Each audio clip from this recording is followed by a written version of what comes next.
భయం లేని భక్తిపరుడా జాగ్రత్త. హల్లెలూయా. రాసుకున్నారా? టైటిల్ బుక్ చేసుకున్నారా? చదువుకున్న వాళ్ళు నోట్ చేసుకున్నారా? రండి వాక్యంలోకి వెళ్దాం. సమూయేలు, మొదటి సమూయేలు 12వ అధ్యాయం 17వ వాక్యం నుండి నేను చదువుతాను, వినండి. తీయండి అందరూ కూడా. 232 పేజీ నెంబర్. చదువు వచ్చిన వాళ్ళు మాత్రమే బైబిల్ ఓపెన్ చేసి చూడండి. చదువు రాలేని వాళ్ళు బైబిల్ ఓపెన్ చేయకండి. నాకు అది చూస్తూ చక్కగా దేవుని వాక్యం వినండి. మొదటి సమూయేలు 12వ అధ్యాయం 17వ వాక్యం నుండి. గోధుమ కోతకాలం ఇదే కదా, మీరు రాజును నిర్ణయింపమని అడిగినందు చేత యెహోవా దృష్టికి మీరు చేసిన కీడు గొప్పదని మీరు గ్రహించి తెలుసుకున్నటకై యెహోవా ఉరుములను వర్షమును పంపునట్లుగా నేను ఆయన వేడుకొనుచున్నాను. సమూయేలు యెహోవాని వేడుకొనున్నప్పుడు యెహోవా ఆ దినమున ఉరుములను వర్షమును పంపగా జనులందరూ యెహోవాకు సమూయేలుకును బహుగా భయపడి సమూయేలుతో ఇట్లనరి, రాజుని నియమించమని మేము అడుగుట చేత మా పాపములన్నిటినీ మించిన కీడు మేము చేసితిమి. కాబట్టి మేము మరణము కాకుండా నీ దాసులమైన మా కొరకు నీ దేవుడైన యెహోవాకు ప్రార్థించుము. స్తోత్రం చెప్పండి ఒకసారి. హల్లెలూయా. ఈ జనులు ఏం చేస్తూ ఉంటారంటే ఒక రాజును అడుగుతారు. ఇప్పుడు నాకు అది చూస్తున్నారు, బైబిల్ ఎవరో చూడకూడదు, ఇంకా నాకు అది చూస్తున్నాను చక్కగా.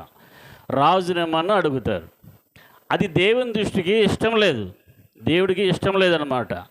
ఇష్టం లేకపోతే ఇది జనులకి ఎలా తెలియజేయాలి అనే సమూయేలు అనే దైవజనుడు ఆలోచన చేసి అంటాడు, ఇది గోధుమల యొక్క కోతకాలం కదా. అంటే మామిడి చెట్టుకి చాలా ఇప్పటికీ మామిడికాయలు కనిపిస్తున్నాయి. మొన్న వర్షానికి నాకు తెలిసి మొత్తం రాలిపోయి ఉంటాయేమో. మొన్న వర్షానికి గాలికి మొత్తం అన్నీ చెల్లా చెదిరిపోయి ఉంటాయేమో. ఈయన అంటాడు, నేను యెహోవాకు దేవునికి ప్రార్థన చేస్తాను. ఏమైనా ప్రార్థన చేస్తాడట? ఉరుములతో కూడిన వర్షం కురవాలని ప్రార్థన చేస్తాడట. అనేసి వెళ్ళి దేవుడికి మొరపెడతాడు. మొరపెట్టగానే దేవుడు ఏం చేస్తాడు? ఉరుములతో కూడిన వర్షాన్ని కుమ్మరించేస్తాడు. హల్లెలూయా. అప్పుడు వాళ్ళు ఏం చేస్తారు? భయపడిపోతారు. అసలు ఎందుకు ఈ వర్షాన్ని దేవుడు పంపించాడంటే జనులకు భయం రావాలని. ఎందుకు? జనులకు భయం కలగాలని. అక్కడ రాయబడి ఉంది. ఇది జరగడం చూసి అంటే వాళ్ళు తన సేవకుడైన సమూయేలుకి భయపడ్డారు, దేవుడు కూడా భయపడ్డారు అంట. హల్లెలూయా. అండి మనిషి అంటే మనిషి ప్రార్థన చేస్తే ఉరుములతో కూడిన వర్షం కురవడమే ఏంటి? అలాంటి కనెక్షన్ ఉండాలి దేవుడితోనే. నీకు దేవుడికి సంబంధం అలాగ ఉండాలా. నేను ఒకసారి ఒక ఊర్లో అడిగాను, ఒక వర్షాలు లేవన్నమాట. వర్షాలు లేకపోతే ఏ వర్షాలు కావాలా? ఎన్ని రోజులు కావాలి మీకు చెప్పండి? నేనే ఇచ్చినట్టు, వాళ్ళకి నేనే వర్షం కురిపించినట్లు. నా ధైర్యం ఏంటంటే మేము ప్రార్థన చేస్తే వర్షం కురిపిస్తాడు. హల్లెలూయా. హల్లెలూయా. ఏలియా నీ వంటి నా వంటి స్వభావం మనుషుడే అని వాక్యం చెబుతుంది. అతడు ప్రార్థన చేస్తే 3.5 సంవత్సరాలు క్లోజ్డ్, వర్షం ఆగిపోయింది. మరలా ప్రార్థన చేస్తే వర్షం కురిసిందా? నువ్వు ప్రార్థన చేస్తే చింతకాయలైనా రాలుతున్నాయా? మంత్రాలకి చింతకాయలు రాలమంటారు కదా. నీ ప్రార్థన ఎలా ఉంది? నీ విశ్వాసం ఎలాగ ఉంది? వాళ్ళు ప్రార్థన చేసి అగ్నిని దింపేశారు అండి. వాళ్ళు ఆకాశం నుండి అగ్ని దిగాలంటే అలా దిగిపోయేదంట. అవునా కదా? నీ ప్రార్థన మరి ఎందుకు విశ్వాసం లేకుండా? అసలు నా ప్రార్థన వింటున్నాడు లేడు అనే అవిశ్వాసం ఎందుకు మీకు? హల్లెలూయా. చాలా జాగ్రత్తగా దేవుని వాక్యాన్ని విందాం. దేవుడు నువ్వు ప్రార్థన చేస్తే ఏదైనా చేయడానికి సిద్ధంగా ఉన్నాడు. నువ్వు అడిగితే ఏదైనా చేయడానికి రెడీగా ఉన్నాడు. నువ్వు ఆజ్ఞ ఇవ్వాలి. కానీ నువ్వు ఆజ్ఞ ఇవ్వమంటాడు. నాకు కమాండ్ మీ అంటాడు దేవుడు. ఇది చాలా డీప్. ఇది దేవుడితో నీకున్న సంబంధం అలాగే అయిపోవాలా. ప్రభా నా త్వరరా అంటే ఆయన వస్తాడు. సూర్యుడు ఆగంటే ఆయన మాట ఆలకించి సూర్యుడిని ఆపేశాడు, చంద్రుడిని ఆపేశాడు, సృష్టిని ఆపేశాడండి దేవుడు. యెహోషువ ప్రార్థన ఆలకించి, నీ ప్రార్థన ఎలా ఉంది? ఈ రోజున ప్రార్థన ఎలా ఉంది? చాలా శక్తివంతమైనది ప్రార్థన అంటే. స్తోత్రం. హల్లెలూయా చెప్పండి బిగ్గరగా. నేను ముందుకు వెళ్తాను. నిర్గమకాండం 60 పేజీ నెంబర్ 19వ అధ్యాయం 10వ వాక్యం నుండి 19 మైక్ తీసుకొని చదువు, స్పష్టంగా చదువు. తప్పు చదివావా కూర్చోబెట్టి ఇంపోర్షన్ రాయిపించేస్తాను. చదువు. నిర్గమాకాండం 19:10-19. యెహోవా మోషేతో, నీవు ప్రజల యొద్దకు వెళ్ళి నేడును రేపును వారిని పరిశుద్ధపరచుము. వారు తమ బట్టలు ఉదుక్కొని అదే మరి స్టార్ట్ అయ్యింది. 3వ నాటికి సిద్ధముగా నుండవలెను. 3వ నాడు యెహోవా ప్రజలందరి కన్నుల ఎదుట సీనాయి పర్వతము మీదకి దిగివచ్చును. నీవు చుట్టూ ప్రజలకు మేరన ఏర్పరిచి, మీరు ఈ పర్వతము ఎక్కవద్దు, దాని అంచున ముట్టవద్దు, భద్రము సుమి. ఈ పర్వతము ముట్టు ప్రతి వానికి మరణశిక్ష తప్పక విధింపబడవలెను. ఎవడును చేతితో దాన్ని ముట్టకూడదు. ముట్టినవాడు రాళ్లతో కొట్టబడవలెను లేక పొడవబడవలెను. మనుష్యుడు గాని మృగము గాని బ్రతకకూడదు. బూరధ్వని చేయునప్పుడు వారు పర్వతము యొద్దకు రావలెను. అప్పుడు మోసే పర్వతముల మీద నుండి ప్రజల యొద్దకు దిగివచ్చి ప్రజలను పరిశుద్ధపరచగా వారు తమ బట్టలను ఉదుక్కొనిరి. అప్పుడు అతడు 3వ నాటికి సిద్ధముగా నుండుడి. ఏ పురుషుడు స్త్రీని చేరకూడదని చెప్పెను. 3వ నాడు ఉదయమైనప్పుడు ఆ పర్వతము మీద ఉరుములు, మెరుపులు, సాంద్రమేఘము, బోర యొక్క మహాధ్వనియు కలుగగా పాలెములోని ప్రజలందరూ వణికిరి. దేవునిని ఎదుర్కొనుటకు మోషే పాలెములో నుండి ప్రజలను అవతలకు రప్పింపగా వారు పర్వతము దిగువన నిలిచిరి. యెహోవా అగ్నితో సీనాయి పర్వతం మీదకి దిగి వచ్చినందున అదంతయు ధూమమై ఉండెను. దాని ధూమము కొలిమి ధూమము వలె లేచెను. పర్వతము అంతయు మిక్కిలి కప్పించెను. ఆ బూరధ్వని అంతకంతకు బిగ్గరగా మ్రోగెను. మోసే మాట్లాడుచుండగా దేవుడు కంఠస్వరము చేత అతనికి ఉత్తరమిచ్చుచుండెను. Praise the Lord. Hallelujah. Thank you. దేనికి స్తోత్రం చెప్పిన బిగ్గరగా ఒకసారి హల్లెలూయా. సీనాయి పర్వతం అనండి. సీనాయి పర్వతం మీదకి యెహోవా దేవుడు దిగివచ్చాడు.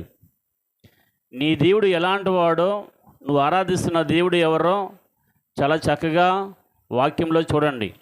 ఇంతవరకు వాక్యం చదివి విన్నారు కదా, అర్థమైంది అందరికీ. ఏంటి పాత నిబంధన గ్రంథం చదవడం నాకు అర్థం అవ్వట్లేదండి, బైబిల్ నాకు అర్థం అవ్వట్లేదండి చాలామంది అంటూ ఉంటారు. ఇంత స్పష్టంగా ఉంది, చదువుతుండగానే అర్థమైపోయిన రీతిలో ఉంది. ఎందుకు అర్థం అవ్వట్లేదు? దేవుని ఆత్మ లేదేమో, సరి చేసుకోండి ఒకసారి. దేవుని మాటలు దేవుని ఆత్మ ఉన్న వాళ్ళకి అర్థం అవుతాయి. హల్లెలూయా. నాకు స్టార్టింగ్లో ఒకటి బైబిల్ ఇచ్చాడు, ఏం అర్థమైంది కాదు, తీసుకెళ్ళి ఒకటికి ఇచ్చాను.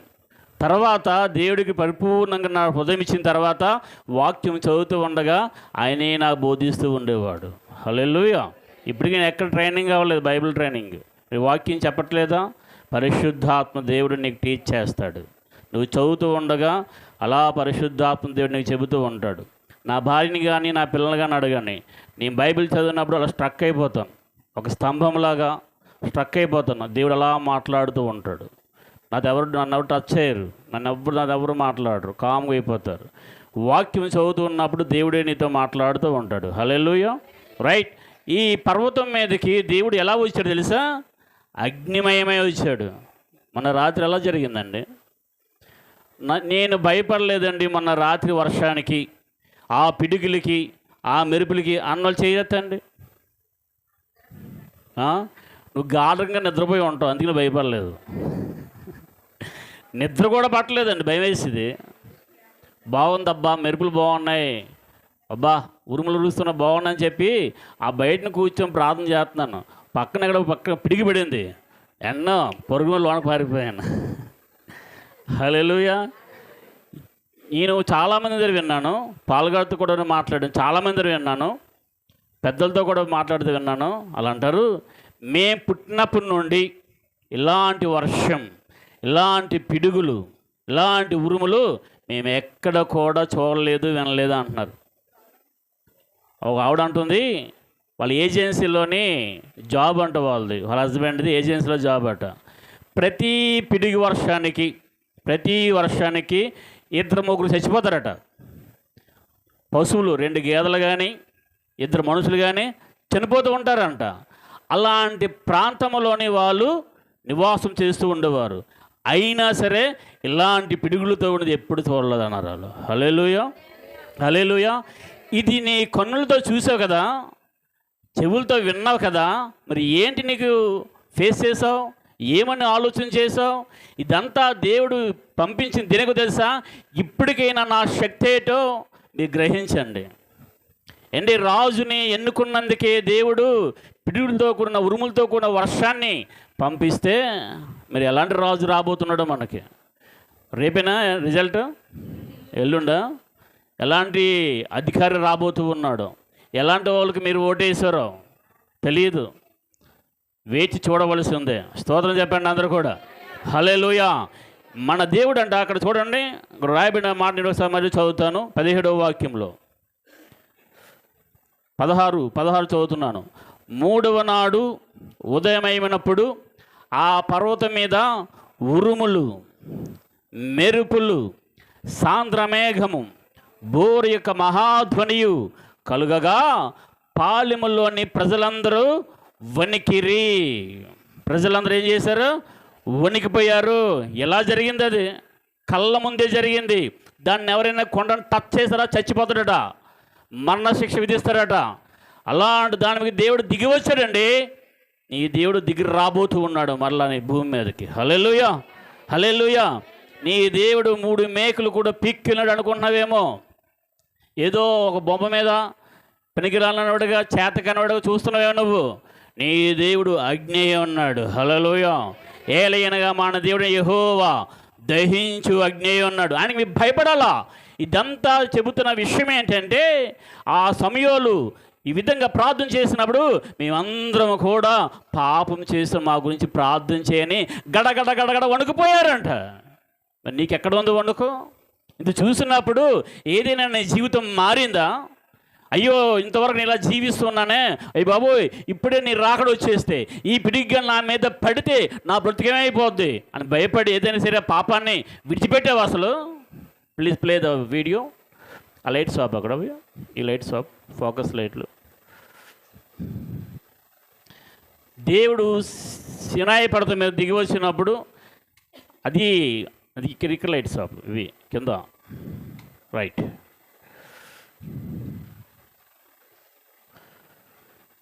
వాళ్ళకున్న జ్ఞానంతో కొంచెమే వాళ్ళు తీయగలిగారు. అది మీకు నేను ప్రజెంటేషన్ చేసి ట్రై చేస్తున్నాను.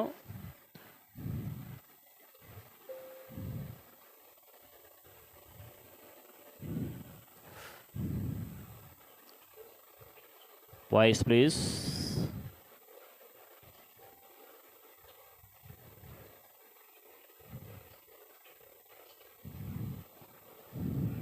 వాయిస్ చాలలేదు.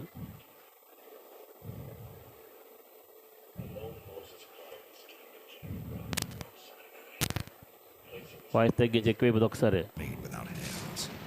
రిపీట్, ఫస్ట్ నన్ను పెట్టు, చిన్న వాయిస్ పెంచు.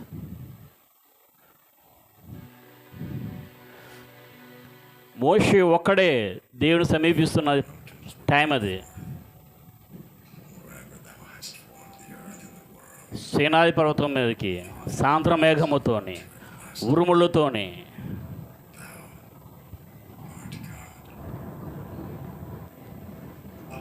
Moses climbed the steep and jagged rocks of Mount Sinai, placing his feet in steps made without hands. Far up on the capability మోషే ఒక్కడికే ఉంది. near to the cloud, How it's possible? marked the place of God's presence. And it came to pass on the 3rd day in the morning that there were thunders and lightnings and a thick cloud upon the mount, and the voice of the trumpet exceeding loud, so that all the people that was in the camp trembled, and Mount Sinai was altogether ఇప్పుడు చదివిన వాక్యం, because the Lord descended upon it in fire, and the smoke thereof ascended as the smoke of a furnace. సాయంత్ర మేఘం. The mount quaked greatly. కిందన చుట్టూరు కూడా పాలెంలో ప్రజలు ఉన్నారు, లక్షల మంది ఉన్నారు.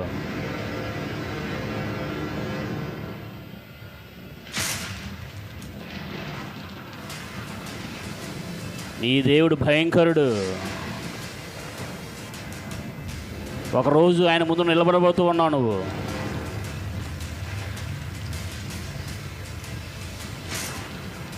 And when the voice of the trumpet sounded long and waxed louder and louder, Moses spake, and God answered him by a voice.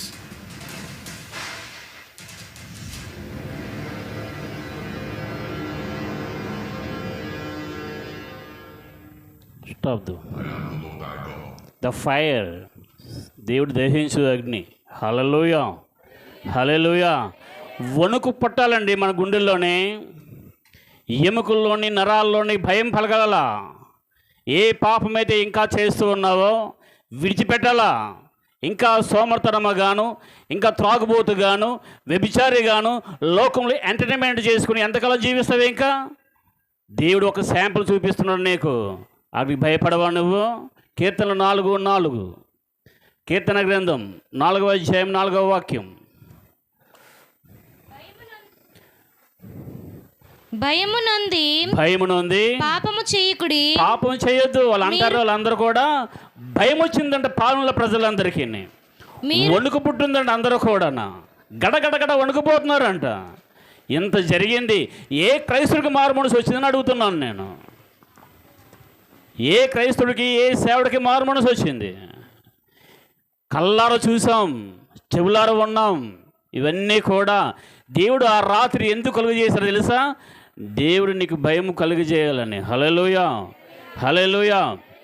చూడండి, కీర్తన గ్రంథం 97వ అధ్యాయం 2, 3, 4, 503 పేజీ నెంబర్. కీర్తన గ్రంథం 97వ అధ్యాయం 2, 3, 4. యెహోవా మీద పాడుడి. మేఘాందా మేఘ తీసుకు చదవండి. మేఘాంధకారములు ఆయన చుట్టూ నుండును. నీతి న్యాయములు ఆయన సింహాసనములకు ఆధారము. అగ్ని ఆయనకు ముందు నడుచుచున్నది. అది చుట్టూనున్న ఆయన శత్రువులను కాల్చివేయుచున్నది. ఆయన మెరుపులు లోకమును ప్రకాశింపజేయుచున్నవి. ప్రైజ్ గాడ్, హల్లెలూయా. మెరుపులు చూసారా? బయటకు వచ్చేస్తారు చూసారా? మొన్న ఇది ఎలా పెట్టేశారండి? అటుపక్క ఫేస్ నాకు కనిపించట్లేదు. మెరుపులు చూసారా? పట్ట పగల ఎలాగైతే లోకమంతా వెలుగుతూ ఉంటుందో ఎండ వల్ల, అలా కనిపించేవి. ఆయన మెరుపులు లోకమంతా ప్రకాశిస్తూ ఉన్నాయి. హల్లెలూయా. ఏదో వర్షం అనుకున్నావేమో నువ్వు, ఏదో మెరుపులు అనుకొని మళ్ళీ దుప్పటి కమ్మ పడుకుని పోయేవేమో. గుండెల్లో భయం కలగాల. ఇదే దేవుని రాకడైతే, ఇదే క్రీస్తు రాకడైతే, నేటి నీ పరిస్థితి నా పరిస్థితి. ఇంకా అలాగే జీవిస్తావా? సాఫీగా వెళ్తావా? ఇది చెప్పుకోవడానికి అదే మాత్రం జరిగింది. ఇంక నువ్వు బాప్టిస్తానికి సిద్ధపడవా? త్రాగుడు విడిచిపెట్టడానికి ఇష్టపడవా? వ్యభిచార క్రియలు విడిచిపెట్టడానికి ఇష్టపడవా? లోకంలో నేను అనుకుంటాను, ఆ ఎంత సిచ్యువేషన్స్ అన్నీ అయిపోయిన తర్వాత మళ్ళీ సెల్ ఫోన్ పెట్టుకొని షార్ట్లు చూసుకోవడం. అంత భయంకరంగా ఉరుములు ఉరిసాయి, పిడుగులు పడ్డాయి. ప్రతి 5 నిమిషాలకి పిడుగు పడుతూ ఉండేది. మా అత్తగారు నాతో అంటారు, కొబ్బరి చెట్టు మీద ఎక్కడ పడిపోద్దో అని భయం వేసిందంట. మా కొబ్బరి చెట్టు మీద మేము ఆ లోపల కూర్చుంటే అండి, ఆ సౌండ్కి పెంకుల మీద పడిపోయిందో అనిపించింది. మేడం చాలామందితో మాట్లాడారు, ఇంటి మీద పడిపోయిందేమో అనిపించిందండి. ఇలాగ అనిపించేది. గుండెల్లో భయం కలగాలండి మనకి. హల్లెలూయా, హల్లెలూయా. మలాకి గ్రంథం 1వ అధ్యాయం 6వ వాక్యం.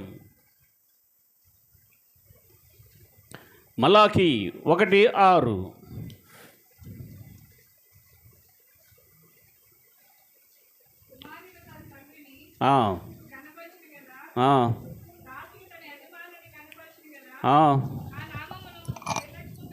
నా నామము నిర్లక్ష్య పెట్టు. యాజకులారా, నేను మీ తండ్రిని అయితే నాకు రావలసిన ఘనత ఏమైంది?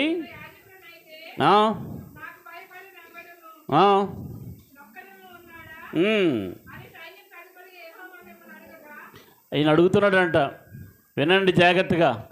నేను మీ యజమానుని అయితే నాకు భయపడవాడు ఎక్కడున్నాడు? ఏంటి ఒక్క స్కూల్లోని టీచర్కే పిల్లలు భయపడరు? చెప్పండి అర్రా. పోలీస్ స్టేషన్కి ఏదో వెళ్ళారు, పోలీసులకు భయపడరా?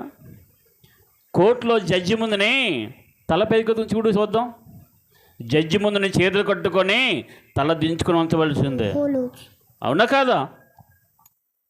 చెప్పండి, అవునా కాదా? ఈ లోకంలో కొన్ని అధికారులకే నువ్వు గడగడ వణికిపోతూ ఉంటావే, భయపడిపోతూ ఉంటావే. నేను నీ తండ్రిని అయితే నన్ను కనపరచువాడు ఎక్కడ? నేను మీ యజమానుని అయితే మీ దేవుడిని అయితే భయపడవాడు ఎక్కడ? భయం లేదండి మనిషి గుండెల్లోనే. భయం లేకపోవడం వల్ల ఇంకా పాపం చేస్తున్నాడు మనిషి. అరే ఈ క్షణం పిడిపడిపోతే ఏంటి పరిస్థితి? యెహోవా ఉరుములతోని పిడుగులతోని ఆ రోజున మనల్ని దర్శించాడని ప్రతి వారికి దైవజనుడుగా గుర్తు చేస్తూ ఉన్నాను. హల్లెలూయా. ఇప్పటికైనా నీ పాపాన్ని విడిచిపెడతావని, ఇప్పటికైనా ఆయన తట్టు తిరుగుతావని, ఇప్పటికైనా ఆయనకి ఇష్టంగా జీవిస్తావని దేవుడు ఆశతో ఎదురు చూస్తూ ఉన్నాడు. జస్ట్ శాంపిల్ అంతే. హల్లెలూయా. రండి చివరిగా ఒక మాట చూసుకొని క్లోజ్ చేసుకుందాం. నిర్గమకాండం 9వ అధ్యాయం 51 పేజీ నెంబర్ 51 లేదమ్మా, చిరిగిపోయి ఉంటుంది, కొత్త బైబిల్ కొనుక్కో. నిర్గమకాండం 9వ అధ్యాయం నేను చదువుతున్నాను 20వ వాక్యం నుండి. చక్కగా వినండి అందరూ కూడా. దేవుని వాక్యం వింటూ ఉండగా ఏమో తెలుస్తుందా? వెలుగు కలుగుతుంది అనండి. దేవుడు వాక్యం వింటూ ఉండగా వెలుగు కలుగును. పెద్దవాడు చెప్పాలా, వెలుగు కలుగును. వాక్యం వెళ్తూ ఉండగానే క్రియ జరిగిపోతూ ఉంటుంది. వాక్యం బహు వేగంగా పరిగెడుతూ ఉంటుంది. నేను ఖజాన్లో జాబ్ చేస్తున్నప్పుడు నా ఫ్రెండ్కి ఒక కళ వచ్చింది. ఆ కళ ఏంటి తెలుసా? జర్మీ గారు నాకు కళ వచ్చింది అన్నాడు. వాడు రాజ్ కుమార్ వాడి పేరు. వాడు చెప్పేవాడిని. వాడు డ్యాన్స్లు వేసుకుని ఉండేవాడు, ఎప్పుడు కూడా డ్యాన్స్లు వేసుకొని అమ్మాయిలందరినీ అట్రాక్ట్ చేసుకొని అలాగే ఒక అమ్మాయిని లవ్లో పడేసి ఆడు లోకానుసారం జీవించేవాడు. ఆడి భర్త క్రిస్టియన్ వాడు. ఆడు చెప్పేవాడిని, ఇది కదరా జీవితం, ఇదిరా అని చెప్తుండేవాడు. వినేవాడు కాదు. వాడు ఒక కళ వచ్చిందంట వాడికి. కళ అంటే ఏం తెలుసా? సముద్రం ఒడ్డున్నాడంట. అపార్ట్మెంట్స్ ఉన్నాయి కదా సముద్రం ఒడ్డుని, అక్కడ ఉన్నాడంట. సముద్రం పొంగుతుందంట. సముద్రం ఉవ్వెత్తున పొంగి సునామీ ఎలా లెగిస్తుంది? సముద్రంలో సుడిగుండం లేచి ఒక్కసారి పైకి ఎలా లెగిస్తుంది? ఎంత ఎత్తైన భవనాలైన ముంచడానికి ఎలా లెగిస్తూ ఉంటాయి? అలా లెగిసి వస్తుందంట. వీడి దగ్గర నుండి వాక్యం పరిగెడుతూ వెళ్తుంది. వాక్యం ఒక లైన్ సెంటెన్స్ వాక్యం రవ్వం పరిగెత్తుకొని ఆ కిరీటం కొట్టగానే కిరీటాలన్నీ వెనక్కి వెళ్ళిపోతున్నాయి అంట. హల్లెలూయా. మళ్ళా సముద్రం లెగిస్తుందంట. మళ్ళా వాక్యం వెళ్ళి సముద్ర కిరీటాలు కొట్టగానే కిరీటాలు వెనక్కి వెళ్ళిపోతున్నాయి అంట. వాక్యంలో అంత శక్తి ఉంటుంది. హల్లెలూయా. ఆయన తన వాక్యాన్ని పంపించి బాగు చేస్తాడు. చాలామందికి రోగాలు ఎక్కడ బాగైపోతుంది తెలుసా? వాక్యంతోనే బాగైపోతూ ఉంటాయి. హల్లెలూయా. కొంతమంది చెప్తాను నేను, ఈ వాక్యాలు ఎలా చదవండి, ఈ వాక్యం చదువుతూ ఉండగా నీకు స్వస్థ వచ్చేస్తూ ఉంటుంది. కొంతమంది అన్నింటికీ ఒకే ట్రీట్మెంట్ కాదండి. జ్వరానికి ఇక్కడ డాక్టర్ గారు ఉండేవారు. ఏ డాక్టర్ గారు? ఇక్కడ చిన్న డాక్టర్. ఏ రోగం వచ్చినా ఒకటే మందు ఇస్తుంటాడు. పెన్సిలిన్ పొడి చేస్తుంటాడు. రక్తం వచ్చి షర్టు బ్లడ్ అయిపోతుండదు. ఏది రాని పొడిచడం, అది హైస్ రక్తం వేసి. కొన్ని రోగాలకి ట్రీట్మెంట్ వేరే ఉంటుంది. అన్ని రోగాలు ఒకే ట్రీట్మెంటు పనికిరాదు. కొన్ని రోగాలు పోవాలంటే సమాధాన పడాలా. హల్లెలూయా. కొన్ని వ్యాధులు, కొన్ని రోగాలు, కొన్ని బలహీనతలు ఎందుకు పోవో తెలుసా? సనుక్కుంటూ ఉంటారులాగా, తిట్టుకుంటూ ఉంటారు. వాళ్ళ మధ్యల మీద పగ, ద్వేషం, సమాధానం లేకుండా ఉంటారు. ఎంత ప్రార్థన చేయి, ఎంత అభిషిక్తుల చేత వరాలు కలిగిన వాళ్ళతో ప్రార్థన చేయించుకో, ఏ మాత్రం ప్రయోజనం ఉండదు. ఒక ఆవిడికి ఎంత ప్రార్థన చేసినా పని అవ్వట్లేదు. దేవుడు చెప్పాడట, వెళ్ళి మీ సిస్టర్తో సమాధాన పడు. ఎవరితోనే? మీ సిస్టర్తో సమాధాన పడు అన్నాడట. చాలా కాలం లోబడలేదు. ఇలా దైవజనులు చాలా చెప్తుంటారు కదా, వినేది కాదు, రోగం పోయేది కాదు. ఇందమ్మ అంటే అందమ్మ అన్నారంట. అంతే కదా, నువ్వు లోబడితేనే పని అయిపోతుంది. అయ్యా సిరియా దేశం నుండి ఒక రాజు వచ్చాడు. ఎవరు? నయమాను. నువ్వు వెళ్ళు, యోర్దన్ నదిలోని 7 మార్లు మునిగంటే ఆడు మునగలేదు, ఊరెళ్ళిపోయాడు. మా దేశంలోని నదులు లేవనుకుంటున్నావా? ఇక్కడికి వచ్చి ములగాల అందులోనే. ఒరే నీ కుష్టి పోవాలంటే ములగాలరన్నాడు దైవజనుడు. నేను ములగను, నా కోపం, నా రోషం, నా స్టేటస్ ఏంటి అని దాని ఊరితే తన దేశానికి వెళ్ళిపోయాడు. పక్కన ఉన్నాడు ఒకడు, ఏం చెప్పాడు? అందులో ములగమన్నాడు, అంతే కదా, ములిగి వచ్చి కదా అన్నాడు పక్కడు. దేవుడు చాలాసార్లు బలి మాట్లాడుతుంటాడు, చిన్నోళ్ళతో కూడా మనతో మాట్లాడుతూ ఉంటాడు. హల్లెలూయా, విగ్రహాలే చెప్పండి. సరే, ఎందుకేం చెప్పాడు కదా. వెళ్ళాడు, కుష్ఠరోగంతోనే తిరిగి వెళ్ళిపోయాడు, ఏం తగ్గలేదు. ఎందుకు? చెప్పింది నువ్వు చేయలేదు కాబట్టి. ఏ దేశం తిరిగినా, ఎక్కడికి వెళ్ళినా, ఏ వైద్యం సంప్రదించినా నో యూజ్, పని అయ్యేది కాదు ఆయనకి. తిరిగి వచ్చాడు, మళ్ళీ వచ్చి ములగ్గానే పసిపిల్లల దేహం అంటే దేహం అయిపోయింది అంట. చెప్పలు కూడా దేహం ఏమపరచండి. హల్లెలూయా. నీకు ఏ రోగం ఉన్నా సరే ఇదేం చేయాలి తెలుసా? సమాధానం పడమని దేవుడు చెప్పాడా? సమాధానం పడము అంతే. ఆ సిస్టర్ ఏం చేసిందంటే, మనసు ఈగోస్ ఉంటాయి కదండి, చాలా కష్టం. ఆల్రెడీ మీ యొక్క మనసులు తెలుస్తూ ఉంటుంది ఎంత కష్టమో కదా, చాలా కష్టం కదా, చాలా కష్టం. ఏదో బాధపడి సూదుకొండ ఎక్కిమని ఎక్కేస్తారు, కానీ ఇక్కడ సూదుకొండ ఏదో బాధపడి ఏదైనా చేస్తాం కానండి. ₹1,00,000 ఎక్కడైనా తెచ్చినాక ఇచ్చేస్తాను, కానీ ఈ పని మాత్రం చేయను. ఏ పని? సారీ, తప్పు అయిపోయింది అనే మాట ఏసు రక్తమే చేయ. హల్లెలూయా. కానీ ఆవిడ ఏం చేసింది? తగ్గట్లేదు. మరి ఆ బాధ అలాంటిది. దేవుడు ఎందుకు ఉంచుతాడు? దేవుడు ఎందుకు ఉంచుతాడు? ప్రార్థన వింటాడు, ప్రార్థన ఇప్పుడు కూడా ఆలకిస్తూ ఉంటాడు. నువ్వు లోబడతావని చెప్పేసి అలాగ దేవుడు ఉంచుతాడు. వెళ్ళింది ఏదోలాగా ఇలా పక్క ముఖమైన పెట్టి, చెల్లి ఏదో ముఖంగా చూసి కూడా మాట్లాడరు, ఏదో చెప్పేద్దాం అనేసి వెళ్ళింది. ఏంటి నిజంగా జరిగిన సంఘటన చెప్తున్నాను మీకు. బస్సు దిగింది వాళ్ళ చెల్లెల ఊరు బస్సు దిగింది. ఇంటికి వెళ్ళిందండి, గుమ్మం ఇంకా దాటలేదండి, ఆరోగ్యం వచ్చేసింది. హల్లెలూయా చెప్పండి. హల్లెలూయా. యథార్థంగా జరిగిన సంఘటనే చెప్తున్నాను. లోబడిపోతే చాలా సింపులే, పెద్ద కష్టం కాదు, చాలా సింపుల్. యేసు అన్నాడు, నా భారము తేలిక, నా కాడి సులువు. చాలా సులువు. అవి బాబోయ్, యేసు వెంబడం చాలా కష్టమండి బాబు అంటారు చాలామంది. చాలా సింపుల్, చాలా సులువు. నువ్వు ప్రార్థన చేసుకుంటే ఒక గంట సేపు అయినా, వాక్యం చదువుకుంటే చాలా సింపుల్. ప్రార్థన చేయలేదనుకో, ప్రార్థన చేయడమే కష్టమైపోతుంది అనుకో, నీకు అన్నీ కూడా కష్టమే. హల్లెలూయా. ప్రార్థన అయిన తర్వాత కొన్ని పేర్లు చెప్తాను, ఇక్కడ ఉండాలా, మీకు ప్రార్థన చేయాలా. నిద్రపోతున్న వాళ్ళ గురించి చెప్తున్నాను నేను. నాకు ఇంకేం పని లేదు, మీతోనే నాకు పని, మీలో ఉన్న దెయ్యాలతోనే నాకు పని. యేసు రక్తమే చేయం. నిద్రమోతు దెయ్యం అది, యేసు రక్తమే చేయం. హల్లెలూయా. వచ్చిన ఆవలంతా ఆగిపోయింది. Praise God. హల్లెలూయా. రైట్, వాక్యంలోకి వెళ్ళిపోతాం జాగ్రత్తగా. దేవుడు అన్నాడు ఏమండి, నేను మీ యజమానుని అయితే ఎవడండి నా భయపడు? ఎక్కడున్నాడు? ఎంక్వైరీ చేయండి. లేదు, భయం లేదు. నేను అంటాను, ఇంకా ఎందుకు సీరియల్ చూస్తున్నావు తెలుసా? భయం లేక. ఇంకా ఎందుకు నేను టైం పాస్ చేస్తున్నావు తెలుసా? భయం లేక. ఇంకా ఎందుకు చెడు వ్యసనాలు, డ్రగ్స్ కావచ్చు, పోకిరి వేషాలు కావచ్చు, లవ్ అఫేర్స్ కావచ్చు, తల్లిదండ్రుల మాటలు లోబడకపోవడం కావచ్చు, వినకపోవడం కావచ్చు, తల్లిదండ్రులను సన్మానించకపోవడం కావచ్చు, పిల్లల్ని సరి పట్టించకపోవడం కావచ్చు. ఎందుకంటే భయం లేదురా నీకు, భయం లేదు. జస్ట్ జర్క్ ఇచ్చాడు అంతే ఆయన. హల్లెలూయా. హల్లెలూయా. ఈ వాక్యం చదువుతూ వినండి జాగ్రత్తగా.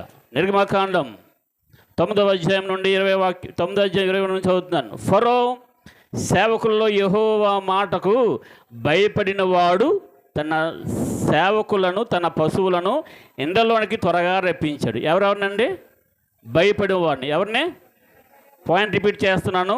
ఫరో సేవకుల్లో యెహోవా మాటకు భయపడిన వాడు తన సేవకులను, తన పశువులను ఇండ్లలోనికి త్వరగా రప్పించాడు. భయపడే వారందరూ ఓ గుంపు, కుడిపక్క ఒక గుంపు ఉంటుంది తెలుసు కదా, ఎడంపక్క ఒక గుంపు. గొర్రెలన్నీ సపరేట్ చేస్తాడు, మేకలన్నీ సపరేట్ చేస్తాడు. భయపడేవారందరూ కూడా ఒక గుంపు. రెండో మాట అయితే 21వ వాక్యం, యెహోవా మాట లక్ష్య పెట్టని వాడు తన పనివారిని తన పశువులను పొలములో ఉండనిచ్చెను. ఎవరిని ఎవరైతే యెహోవా మాట లక్ష్య పెట్టలేదో వాళ్ళందరినీ ఏం చేశాడు? బయట పెట్టాడు. పనివాడిని తన పశువులను పొలములో ఉండనిచ్చాడు. రైట్, స్టార్ట్ అయింది చూడండి. యెహోవా చెప్తున్నాడు, దేవుడు చెప్తున్నాడు, వినండి జాగ్రత్తగా, నాకు అది చూసి వినండి. నీ చెయ్యి ఆకాశం వైపు చూపుము, ఐగుప్తు దేశమందరి మనుషుల మీదను జంతువుల మీదను పొలముల కూరలన్నిటి మీదను వడగండ్లు ఐగుప్తు దేశమంతటే పడునని మోషేతో చెప్పెను. మోషే తన కర్రను ఆకాశం వైపు ఎత్తినప్పుడు యెహోవా ఉరుములను వడగండ్లను కలుగుజేయగా పిడుగులు భూమి మీద పడుచుండెను. యెహోవా ఐగుప్తు దేశం మీద వడగండ్లు కురిపించెను. అలాగు వడగండ్లతో కలిసిన పిడుగులను బహుబలమైన వాయును. ఐగుప్తు దేశమంతను అది రాజ్యమైనది మొదలుకొని ఎన్నడను అట్టివి కలగలేదు. ఆ వడగండ్ల ఐగుప్తు దేశమంతటా మనుషులనేమి జంతువులనేమి బయటనున్నది యావత్తును. దేనండి? బయటనున్నది యావత్తు, ఇంట్లో ఉన్నది కాదు.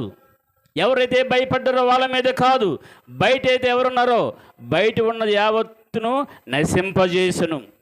వడగండ్లు పొలముల్లో ప్రతి కూరను చెడగొట్టెను, పొలముల్లోని ప్రతి చెట్టును విరగొట్టెను. అయితే ఇజ్రాయేలున్న గోషేన దేశంలో మాత్రం వడగండ్లు పడలేదు. ఇది చూడగా ఫరో మోషే అహరోనులను పిలువనంపించి ఇది చూశారండి. చూసి వీళ్ళని పిలిపించి ఏమన్నారంటే, నేను ఈసారి పాపము చేసి ఉన్నాను, యెహోవా న్యాయవంతుడు, నేనును నా జనులను దుర్మార్గులము, ఇంత మట్టుకు చాలు, ఇకను బ్రహ్మాండమైన ఉరుములు వడగండ్లు రాకుండానట్లు యెహోవాను వేడుకొనుడి, మిమ్మును పోనిచ్చెదను, మిమ్మల్ని ఇకను నిలువనని వారితో చెప్పగా మోషే అతను చూసి, నేను ఈ పట్టణం నుండి బయలు వెళ్ళగానే నా చేతులు యెహోవా వైపు ఎత్తెదను, ఈ ఉరుములు మానును, ఈ వడగండ్లను ఇక మీదట పడవు, అందువలన భూమి యెహోవాదని నీకు తెలియనను, అయినను నీవును నీ సేవకులను ఇకను దేవుడిని యెహోవాకు భయపడరని నాకు తెలిసి ఉన్నదనను. హల్లెలూయా. వాక్యం అర్థమైందా? ఇక్కడ చూడండి, ఇక్కడ ఇమేజ్ ఉంటుంది. మోషే చేతులు ఏముంది? కర్ర. ఏముంది? కర్రని ఆకాశం తట్టు చూపించాడంట. నువ్వు ఇంటికి వెళ్ళి కర్రను చూపించాలిగా, ఏం పని అవుద్దేటి? ఇంటి ముందు కుక్క పారిపోద్దేమో అంతే, అవునా కదా? ఆకాశం తట్టు కర్ర చూపిస్తే భయంకరమైన వడగండ్లతోనూ ఉరుములతోని పిడుగులతోని దేశం మీదే వర్షం కురిసింది. హల్లెలూయా, హల్లెలూయా. ఇది యెహోవా సెలవిచ్చిన మాట. నాకు భయపడేవారు అందరూ లోనకు రావాలా? రండి లోనకి. ఇప్పుడు అందరూ ఎవరు? దేవునికి భయపడేవారు అందరూ కూడా మందిరంలోకి వచ్చాడు. స్తోత్రం, హల్లెలూయా. దేవుడికి సువార్తకు లోబడక, దేవునికి భయపడక, దేవుడు అంటే ఏమి, ఇక్కడ ఎవడరా యేసుప్రభు ఎవడు అన్నవారు బోలు మీద ఉన్నారు. ఈ ఫరో అంటాడు, యెహోవా ఎవడు అన్నాడు ఆయనతోనే. ఇలాగ బోలు మీద ఉన్నారు, వీళ్ళందరూ కూడా బయట ఉన్నారు. అయితే ఒక దినం రాబోతూ ఉంది, ఉగ్రత దినం. ఇది ఒక శాంపుల్ మాత్రమే నీకు చూపించాడు దేవుడు. నా మహిమ ఏంటో, నా ప్రభావం ఏంటో, నా మెరుపులు ఎలాగ లోకాన్ని ప్రకాశింపజేస్తాయో, నా ముందు అగ్ని ఎలా మండుచు ఉందో ఒక శాంపుల్ దేవుడు చూపించాడు. వీళ్ళంటారు మనుషులు దేవుడికి భయపడ్డారట. హల్లెలూయా, హల్లెలూయా. నేను చెప్పిన సారాంశం అంతా ఒకటే. ఇదంతా జరిగిన తర్వాత సమూయేలుతోని మనుషులు అంటారు, మాకు భయం వేస్తుంది, మా గురించి ప్రార్థన చేయండి అన్నారు వాళ్ళు. ఇజ్రాయేల్స్ అందరూ కూడా మాకు భయం వేస్తుంది, మోషే నువ్వు మాట్లాడు. ఆ వాక్యం చూడండి ఒకసారి, నిర్గమకాండం 19వ అధ్యాయంలో, 20వ అధ్యాయం 18, 19, 20. స్పీడ్గా మీ క్లోజింగ్ క్వశ్చన్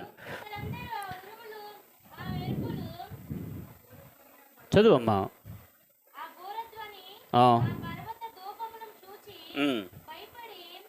పర్వత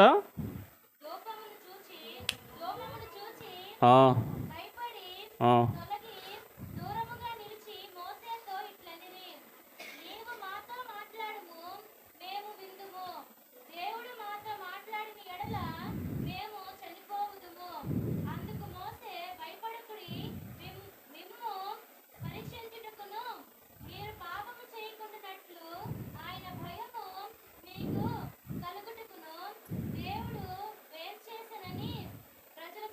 రైట్, ప్రైజ్ లార్డ్. ఇప్పుడు నేను మైక్లో చదువుతానండి. ఓకే, నేను క్లోజింగ్కి వస్తాను, జాగ్రత్త వినాలా. మైక్లో చదువుతాను ఇప్పుడు 18వ వాక్యం నుండి. ప్రజలందరూ ఆ ఉరుములు, ఆ మెరుపులు, ఆ భూర ధ్వని ఏంటి చెప్పండి. మెరుపులు అనండి, ఉరుములు, ఆ భూర ధ్వని, ఆ పర్వత ధూమమును చూచి భయపడి తొలగి దూరముగా నిలిచి మోషేతో ఇట్లనేది. ఇందా చూశారు కదా, ఆ సిచ్యువేషన్ కళ్ళ ముందే జరుగుతుంది. కళ్ళ ముందే గుండెలు ఎలా ఉంటాయి చూసి మోషేతో ఎట్లా అన్నారు, ఏమనంటే నీవు మాతో మాట్లాడుము, మేము విందుము. దేవుడు మాతో మాట్లాడిన ఎడల మేము చనిపోదుము. అందుకు మోషే ఏమన్నాడు, మోషే భయపడద్దు, మిమ్మల్ని పరీక్షించుటకు మీరు పాపం చేయకుండానట్లు ఆయన భయం మీకు కలుగుటకును దేవుడు ఏం చేసినని ప్రజలతో చెప్పాను. హల్లెలూయా, హల్లెలూయా. విగ్రహాలు చెప్పండి. దేవుడి భయం నీకు కలగాలనే ఇదంతా జరుగుతూ ఉంది. దేవుడి భయం. యుద్ధాల గురించి వింటున్నారా? యుద్ధాల గురించి. దేవుడి భయం నీకు కలగలమో క్రీస్తు రాకడ వచ్చేస్తుంది. అయితే ఏం చేయాలా? ఇమీడియట్గా బాప్టిజం తీసుకోవాలా. అయితే ఏం చేయాలా? ఇమీడియట్గా త్రాగుడు, వ్యభిచార క్రియలన్నీ విడిచిపెట్టాలా. జోదము, ఏదేది శరీర క్రియలు ఉన్నాయో అవన్నీ కూడా ఇమీడియట్గా విడిచిపెట్టాలా. హల్లెలూయా. విగ్రహాలు చెప్పండి. హల్లెలూయా. అన్నీ కూడా క్షణములోనే కాలిపోబోతూ ఉన్నాయి. ఈ దేవుడిని నువ్వేం చేస్తావు? మోషేతో అంటారు. వినండి, క్లోజింగ్కి వచ్చాను, జాగ్రత్త వినండి. నువ్వు మాతో మాట్లాడు, మేము వింటాం. దేవుడు మాట్లాడితే మేము వినలేరా బాబు, చచ్చిపోతాం అంటున్నారు. అవునా కదా? కానీ నువ్వు ఒక రోజున దేవుడితో మాట్లాడవలసి ఉంది. ముఖాముఖిగా ఆయన ఎదుట నువ్వు నిలబడవలసి ఉంది. వాక్యం చూడండి ఒకసారి. రోమిలు రాసిన పత్రిక 14:12. రోమిలు రాసిన పత్రిక 14:12.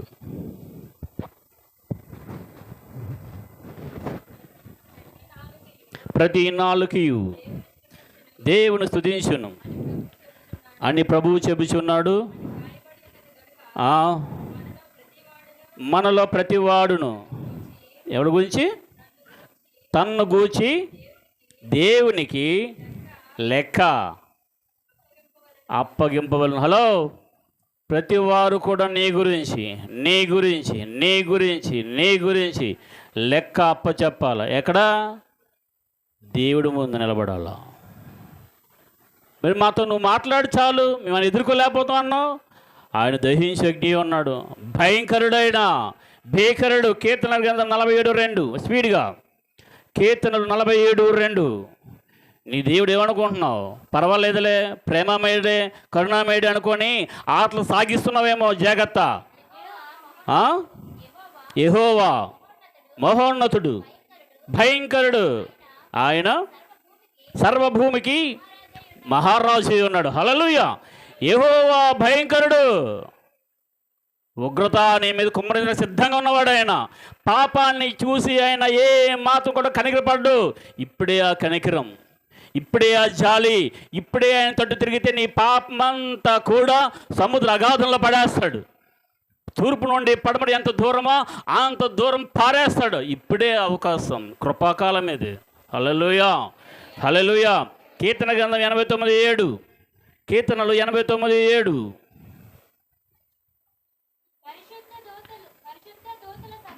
పరిశుద్ధ దూతల సభలో ఆయన మిక్కిలి భీకరుడు. స్తోత్రం, హల్లెలూయా. ఎంతమంది దూతలు ఉంటారు అక్కడ? అక్కడ ఎంతమంది దూతలు ఉంటారు? కోటాన కోటాన కోటాన కోటాన కోటాన దూతలు ఉంటారండి. అక్కడ మిక్కిలి భీకరుడు. ఆ భీకరుడు ముందు నువ్వు భయముతో ఒక రోజు నిలబడాలా. నిన్ను కూర్చుని లెక్క చెప్పడానికి ఏంటేంటి చూసావు, ఎక్కడెక్కడ తిరిగావు, ఏ ఏ పనులు చేసావు, దేవుడు సొమ్మును ఎలా దొంగతనం చేసావు, చర్చెన్నిసార్లు ఎగ్గొట్టావు, ఎంతమంది నువ్వు అన్యాయంగా అక్రమంగా వాళ్ళ ఆస్తులు లాక్కున్నావు. ప్రతిదీ ప్రతిదీ ప్రతిదీ కూడా నువ్వు లెక్క చెప్పాలి ఆ రోజున. ఏమనుకుంటున్నావు ఆయన గురించి? తప్పించుకోవాలనుకున్నావా? మోషే నువ్వు మాట్లాడతారు పర్వాలేదు, ఆయనతో మేము మాట్లాడలేము, ఆయన ఎదుర్కోలేము అనుకున్నావా? ఎదుర్కోవాలి ఒక రోజున. హల్లెలూయా, హల్లెలూయా. కమాన్, ప్రకటన గ్రంథం 20వ అధ్యాయం 11, 12. ధవలమైన మహాసింహాసనము, దాని యందు ఆసీనుడై ఉన్న ఒకరిని చూసి తిని, భూమి ఆకాశములు ఆయన సముఖము నుండి పారిపోయెను, వాటికి నిలువు చోటు కనబడకపోయెను. మరియు గొప్పవారు, వినండి జాగ్రత్త, గొప్పవారేమి కొద్దివారేమి మృతులైన వారందరూ కూడా ఆ సింహాసనం ఎదుట నిలువబడి ఉండుట చూసి తిని. Praise God. హలో, గొప్ప వాళ్ళు కావచ్చు, ధనికులు కావచ్చు, అడుక్కున్న వాళ్ళు కావచ్చు, లాజరు కుక్కలు వచ్చి కృపులు నాకుతున్నాడు కావచ్చు, అక్కడ నిలబడాలి ఒక రోజున. ఏమనుకున్నావు? ఎస్కేప్ అయిపోదు అనుకుంటున్నావా? ఏ నరుడు కూడా తప్పించుకోలేడు. అగ్ని ఏం చేస్తుంది తెలుసా? అగ్నిలో కాలిపోయినందరూ కూడా అగ్ని అప్పచెప్పేస్తుంది ఆ రోజున. ఫ్లైట్ జర్నీ చేస్తూ సముద్రంలో వార్ జర్నీ చేసి సముద్రం పడిపోయిన అందరూ కూడా సముద్రం ఆ రోజున అప్పగించేస్తుంది. ఇదిగో ఇంతమంది నా దగ్గర ఉన్నారు ప్రభువా అని అప్పగించేస్తుంది. ప్రతిదీ కూడా దేనికి అప్పగిస్తుంది? గొప్పవారేమి, సామంతాలేమి, దళితులేమి, ధనికులేమి అందరూ కూడా ఆయన ఎదురు నిలబడాలా. హల్లెలూయా, హల్లెలూయా. అలా నిలబడే క్యాపబిలిటీ నీకు ఎప్పుడు వస్తుందో తెలుసా? పాపం విడిచిపెట్టినప్పుడు, పరిశుద్ధంగా జీవించినప్పుడు, బాప్టిజం తీసుకొని ఆయనకి ఇష్టంగా జీవిస్తే చాలా ఈజీ. హల్లెలూయా, హల్లెలూయా. ఒక మాట చెప్పి క్లోజ్ చేస్తాను, వినండి జాగ్రత్తగా. ఒక అబ్బాయి ఇంట్లోని విన్నారు అందరూ, నాకు చూడండి అందరు కూడా, అందరిగా చూడాలా. ఒక అబ్బాయి ఇంట్లోని పోపుల డబ్బాలో డబ్బులు తీస్తున్నాడు. ఎందులోనమ్మా? ఇప్పుడు పెడుతున్నారు పోపుల డబ్బాలో, మార్చారా? అందరు తెలిసిపోయిందా పోపుల డబ్బులు మార్చారేమో. కొంతమంది ఈ కరెంటు మీటర్లు ఉంటాయి కదండి, కరెంటు మీటర్లు అందరూ డబ్బులు దాస్తారు. ఎందుకు? ఎవరో దొరక కాబట్టి, తెలియదు కాబట్టి. పోపుల డబ్బులు అయితే దొంగోడికైనా సరే ఈ ఆడలు ఎక్కడ ఎడతారా, అక్కడే ఎడతారు అని చెప్పేసి తీసేస్తున్నారని చెప్పేసి వేరే మారుస్తూ ఉంటారు. ఈ అబ్బాయి ఏం చేశాడంటే దొంగతనం చేశాడు. ఇది వాళ్ళ అక్క చూసేసింది. ఎవరు చేశారు? వాళ్ళ అక్క చూసింది. రే తమ్ముడు, అమ్మ దొంగ, ఎంత తీసావు? ఎంత కాదక్క, 1000 రూపాయలు. నాకు 500 ఎత్తావు, అమ్మకి చెప్పమంటారు. ఎంత? 50-50 టేస్టీ 50-50 బిస్కెట్ ఎలా ఉంటాయి? టేస్టీ 500 ఎత్తావా? అమ్మకు చెప్పను. అది కాదే, మరి మీ ఇష్టం మీరు చెప్పేస్తాను. మీరు ఇచ్చాడు. తర్వాత ఒక రోజున ప్రతిదానికి ఇలాగే, రే నాకు అర్జెంటుగా 200 కావాలి, నువ్వేం చేస్తున్నావు తెలీదు. నాది ఎక్కడ ఇప్పుడు? నాకు తెలియదురా. ఇవ్వలేదా? చెప్పేస్తాను. ఎవరికి? అమ్మకి. ఇంకో ఫ్రెండ్ దగ్గర అప్పుడు తెచ్చి ఇచ్చాడు. ఇలా రోజు టార్చరే అండి, రోజు టార్చరే. లేదంటే చెప్పేస్తుందట. విన్నారు జాగ్రత్తగా. ఇలా చూశాడు, వారం రోజులు చూశాడు. చూసి ఏం చేసి తెలుసా? అసలు ఈ తంట అంత ఎందుకు? మా అమ్మ దగ్గరికి వెళ్ళి, అమ్మా నీతో మాట చెప్పాలి, నువ్వేమని అన్నంటే చిన్న తప్పు చేశాను, నన్ను క్షమిస్తావని నేను కోరుకుంటున్నాను. నన్ను కొట్టవు కదా, మరి చెప్పరా. నేను అలా నచ్చ బోల్ పనులు నాకు అలా. అమ్మ అది కదమ్మా, మరి నువ్వు అన్నావు కదా, మరి అట్ల కర్ర తీసి కాల్చు కదా. మరి ఇదే ఆ రోజున మా ఫ్రెండు ఏది సబ్బర్లో మన సినిమా ఆడుతుందంటే రమ్మన్నాడమ్మా, డబ్బులు లేవని 1000 రూపాయలు తీశాను. సారీ మమ్మీ, ఇంకెప్పుడు తీయనమ్మా, ఇంకెప్పుడు తింటా. సర్లేరా, ఒప్పుకున్నా కదా, చేసిన తప్పుని తెలుసుకుని ఒప్పుకున్నావు కదా, ఇంకెప్పుడు చేయవు కదా. మమ్మ బుద్ధితో ఇంకెప్పుడు చేయనమ్మా. సరే వెళ్ళిపోరా అన్నది, వెళ్ళిపోయాడు. సాయంత్రం వాళ్ళ అక్క వచ్చింది. రే తమ్ముడు, నా బట్టలు ఉన్నాయి ఎక్కడ, ఉత్తర వెళ్ళి అన్నది. ఏంటి? అక్క బట్టలట తమ్ముడు ఉతకాలట. ఉతకవా? చెప్పేస్తాను, వెళ్ళి చెప్పుకో, వెళ్ళి ఏ చెప్పుకుంటూ చెప్పుకో అంటున్నాడు. అప్పుడు ఏరా అంత తిరగాల్సిన నీకు తెలియదు. అక్కకి వెళ్ళి ఒప్పేసుకుంటానే వాళ్ళ అమ్మకు చెప్పేసారని తెలియకపోవడం వల్ల ఇంకా ఆటలు సాగిపోతాయి, ఇంకా భయపెడదాం, ఇంకా నేను టార్చర్ చేద్దాం, బ్లాక్మెయిల్ చేద్దాం అనుకుంటుందా అక్క. చెప్పుకోమ వెళ్ళి చెప్తావో చెప్పించి కొట్టుకో అన్నాడు. హల్లెలూయా. ఎందుకో ధైర్యం వచ్చింది వాడికి, ఎందుకో ఒప్పేసుకున్నాడండి. హల్లెలూయా. వాళ్ళ అమ్మ దగ్గరికి హ్యాపీగా వెళ్ళిపోతున్నాడు, ధైర్యంగా వెళ్ళిపోతున్నాడు, ఒళ్ళో పడుకున్నాడు, వెళ్ళి అమ్మ గోరుముద్దలు పెడుతున్నాడు, క్లోజ్ అయిపోయాడు. అంతకుముందు అమ్మ దగ్గరికి వెళ్ళాలంటే భయం. నీ దేవుడి దగ్గరికి వెళ్ళాలంటే, నీ దేవుడి ముందు నిలబడాలంటే నీకు ఎప్పుడు భయం తెలుసా? పాపం చేసినప్పుడు. ఏదైనా తోటలోనికి దేవుడు వచ్చాడంట, స్వరముతో మాట్లాడుతున్నాడట. ఆదాము ఎక్కడా అంటే, నీ స్వరం విన్నప్పుడు నాకు భయం వేసి చెట్టు చాటున దాడిపోయాను. ఎందుకు? పాపం చేశాను, నీ ముందర నేను నిలబడలేను. అంతకుముందు ప్రేమగా వచ్చేవాడు, పరలోకం నుండి తండ్రి రాగానే పరిగెత్తుకుని వచ్చేవాడు. చాలాసేపు సాయంత్రం పూట మాట్లాడుకునేవారు. మన టీ షాప్లో నగరాలు సరదాగా సాయంత్రం కూర్చొని మాట్లాడుకుంటారే సరదాగా. అలా దేవుడు ఆదాము వైపు ఎంతో మాట్లాడుకునేవారు. ఎప్పుడు పారిపోయాడు, ఎప్పుడు భయపడిపోయాడు, ఎప్పుడు వణుకుపోతున్నాడు? పాపం ఉన్నప్పుడు. ఆ రోజున ధవళ సింహాసనం ముందు నువ్వు నిలబడాలంటే, ధైర్యంగా నిలబడాలంటే సింపుల్, పాపాంతుడు చేసుకో. హల్లెలూయా. ఆ వీడియో ప్లే చేయి, క్లోజ్ చేయి. Lights off. మీ అందరికీ పరిచయం ఉన్న వీడియో చూపిస్తాను. లైట్లు ఆపేస్తాడు రాకేష్, ఫ్యాన్లు ఆపేస్తాడు, లైట్ ఆపేసి రివర్స్ చేయరా, అది ఆపరా. మావుడైన స్పీడ్ అన్నీ కూడా. హల్లెలూయా. మీకు తెలిసిన వీడియో చూడండి ఒకసారి. ఇస్రో హెచ్చరికలతో కానీ, నాసా ప్రభుత్వ హెచ్చరికలతో కానీ ప్రపంచం యొక్క సైంటిస్టుల యొక్క హృదయాలు ప్రకంపనతో ఉన్నాయి. దేశంలో ఉన్న అధికారుల యొక్క హృదయాలు దిగాలు పడుతూ ఉన్నాయి. దీనంతటికీ కారణం ఒకటే, నివసిస్తున్న ఈ ప్రపంచం లయమైపోతూ ఉంది, అంతం కాబోతూ ఉంది. ఈసారి ఈ ముప్పు తప్పించుకోలేమంటున్నారు సైంటిస్టులు. దీనికి అధికారులు చాలా ప్లాన్స్ వేస్తూ ఉన్నారు. కానీ ఈ ప్రపంచం నిశ్చయంగా అంతం కానే ఉంది. యేసుక్రీస్తు శిష్యుతో కూర్చొని ఒక మాట చెప్పాడు, నేను రెండవసారి రాబోతూ ఉన్నాను, ఈ ప్రపంచం లయమవుతుందని చెప్పాడు.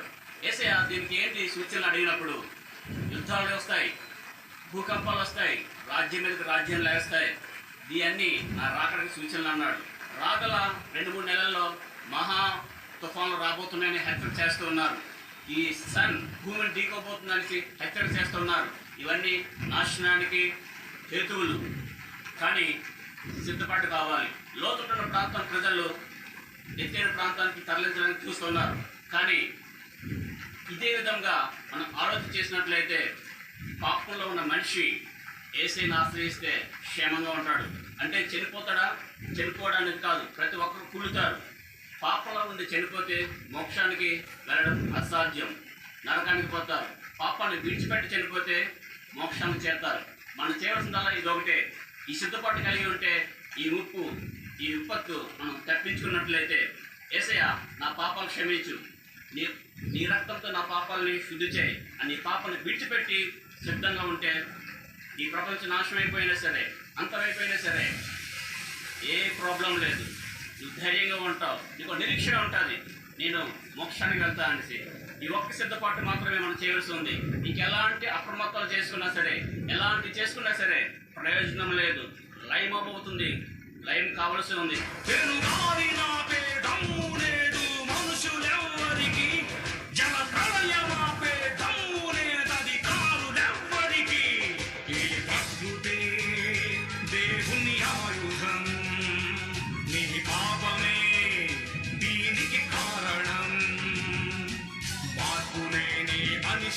శిక్షించడానికి మనిషిపై వస్తుంది ఈ ప్రళయం. తన లెక్క పూర్తయినంత వరకు ఆగది ప్రళయం. మార్పు పొందు ఈ దినం, లేకపోతే తుది దినం. మోకలేండి, ప్రార్థన చేసుకున్నాం.